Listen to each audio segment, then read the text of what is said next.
Argentina کی کہانی ایک غمگین مثال ہے جس سے یہ پتا چلتا ہے کہ کس طرح ایک ملک جس کا تعلق دنیا کے امیر ترین قوموں میں ہوتا تھا وہ آج کیسے مالی مشکلات اور معاشی بحران کا شکار ہوا۔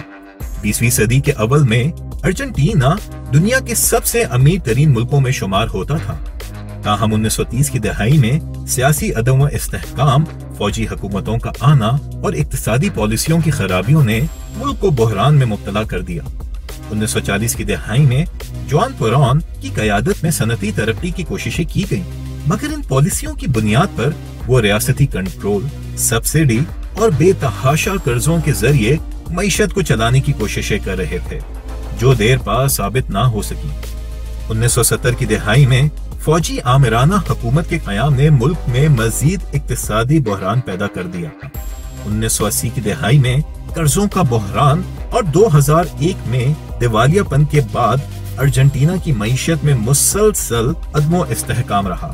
ارجنٹینا کی بدقسمتی ایک سبق ہے کہ کیسے سیاسی اور اقتصادی حکمت عملیوں میں کمزوریوں کی وجہ سے ایک قوم جو کبھی بہت زیادہ خوشحال تھی وہ کیسے بحران کا شکار ہو سکتی ہے۔